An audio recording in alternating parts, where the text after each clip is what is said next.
What is the worst place to accidentally bust a nut?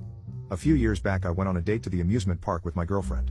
So we get to the amusement park and right at the entrance of the park is this wicked roller coaster called Steel Venom, and we decide that'll be our first ride. So we wait in line and get on the ride, and start buckling in. After I push down my harness, I had just a little bit too much room to wiggle around. I figure I might as well push it one more notch, better safe than sorry, right?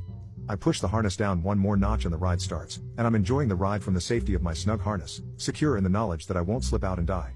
I'm a huge roller coaster guy, and I'm enjoying myself, having a great time, and screaming louder than I need to. The harness, which was snugly contouring my body, unfortunately, had an ironclad hold on my junk and was vibrating in all the right and wrong ways.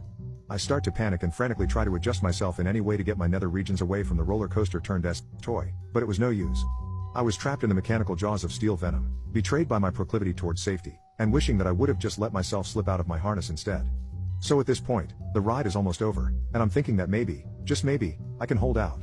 This ride doesn't need to have a happy ending. Through the power of sheer will, I may be able to resist. But Steel Venom, the flighty temptress, had other plans. As any of you who have ridden it know, right at the end of the ride stops on the tracks when it's vertical and shakes the passengers violently. It's normally a fun part of the ride. I think the point is to make it seem like the ride is breaking or something. However, this time around, it was my undoing. The roller coaster shook and, despite my best efforts, I got to know the roller coaster in the biblical sense. Sweet Jesus.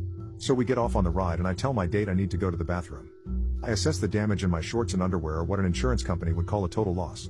At this point, I need to decide if I tell the truth to my date or make up some BS excuse, and so, in my post-coitus addled brain, I call my dad and ask him for advice.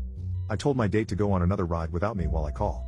He tells me, son, that's the funniest goddamn story I've ever heard, and I'm pretty sure she'll think so too.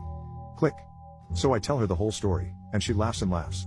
I tell her that if we want to stay, I need to buy a new pair of bottoms from the gift shop and that I'll wait here in the bathroom and she can pick some out, and I tell her to go nuts.